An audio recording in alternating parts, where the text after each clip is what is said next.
आज के समय में फिटनेस पर हर कोई ध्यान दे रहा है। बच्चा हो या बूढ़ा, हर किसी के सामने फिटनेस की उपयोगिता बताई जा रही है। ऐसे में लोगों के सामने उठता है कि जिम जाने का सही उम्र क्या है। अनुभवी और विशेषज्ञों द्वारा दी जाती है सलाह कि 14 वर्ष की आयु ही जिम जाने की उचित आयु है, जब जिम के द्वारा मिलने वाले लाभ बिना किसी समस्या के प्राप्त किए जा सकते हैं। यह एक ऐसी उम्र होती है जहां युवाओं में ऊर्जा की कमी नहीं होती। यही वो उम्र है जहां बच्चा पूरा फोकस के साथ अपने लक्ष्य को निर्धारित कर चुका होता है और अपनी पूरी ऊर्जा के साथ उसे प्राप्त करने के लिए लग जाता है। इसी उम्र में बच्चा या तो गलत रास्ते पर जाएगा या फिर सही रास्ते पे। यहाँ माता पिता और टीचर को ध्यान देना चाहिए कि बच्चे की ऊर्जा का इस्तेमाल कहाँ किया जाए। पढ़ाई के अलावे उसे फिटनेस पर भी ध्यान देने की आदत डालनी चाहिए, क्योंकि इस उम्र में बच्चा को पता नहीं होता कि वह क्या खा रहा है। इसलिए उसे न केवल डाइट के बारे में बल्कि अपनी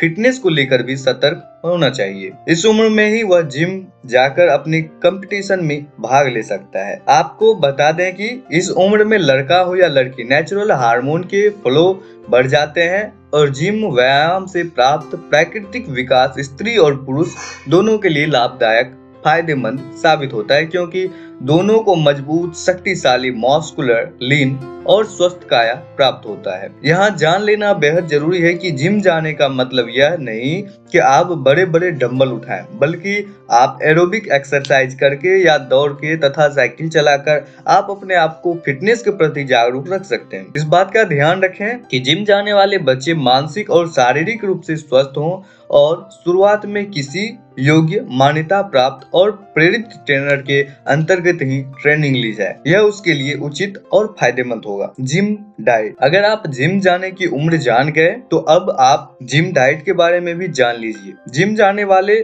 अपने शरीर में पानी की कमी ना होने दें, क्योंकि जिम के बाद पसीना आता है और इससे शरीर में पानी की कमी हो जाती है, जिससे आप डिहाइड्रेशन का शिकार हो सकते हैं। जिम जाने वाले प्रोटीन का सेवन करना मत भूलिए। प्रोटीन ही वह आहार है जिसकी वजह से आपके मसल्स बनते हैं। प्रोटीन के लिए आप दूध, दही, अंडा और प्रोटीन का सेवन कर सकते हैं। सप्ताह में 16 से 20 बादाम, काजू, अखरोट इत्यादि का सेवन करना चाहिए। सूखे मेवे में प्रोटीन की अधिक मात्रा होती है। हालांकि इसमें वसा भी अच्छी होती है, लेकिन ये सेहत के लिए नुकसानदायक नहीं होता। विटामिन सी से भरपूर संतरा और सेब मांसपेशियों के निर्माण के लिए महत्वपूर्ण फल है। इसके अलावा संतरे में विटामिन बी और सेब में पैक्टिक अम्ल पाए जाते हैं, जो मसल्स के निर्माण में अहम भूमिका निभाते हैं। फलों में आप केले का भी सेवन कर सकते हैं। स्वास्थ्यवर्धक और गुणकारी केला पोटेशियम से भरपूर होता है, जिसे जिम करने के बाद खाने पर तुरंत ही ताकत मिल जाती है। यह कार्बोहाइड्रेट का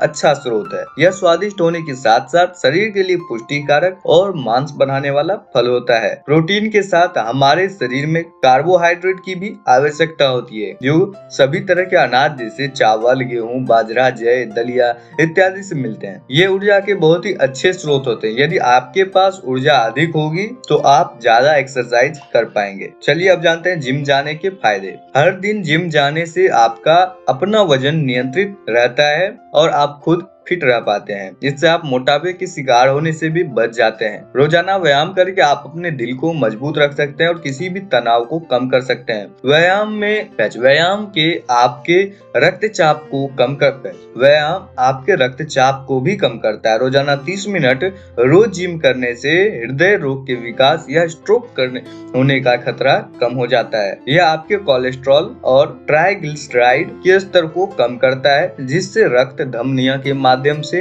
अधिक आसानी से प्रवाह हो सकती है। नियमित व्यायाम करने से मधुमेह, मेटाबॉलिक सिंड्रोम और कुछ प्रकार के कैंसर जैसे कोलन कैंसर और स्तन कैंसर के विकास का जोखिम भी कम हो जाता है। हर रोज जिम जाकर पसीना बहाने से न केवल आपकी सोशल लाइफ अच्छी रहती है, बल्कि आपकी मानसिक स्थिति भी अच्छी रहती है, जिससे आपको रात को अच्छी नींद आती है और आप सुबह को ताजगी महसूस करते हैं। आपके अंदर ऊर्जा की कमी नहीं होती। तो दोस्तों, आज के एपिसोड में बस इतना ही। कैसी लगी एपिसोड बताइए आप हमें कमेंट में। देखते रहना चाहते हैं ऐसे ही इंटरेस्टिंग वीडियो को तो कीजिए सब्सक्राइब अभी आप हमारे इस चैनल को। वीडियो देखने के लिए आपका बहुत बहुत धन्यवाद।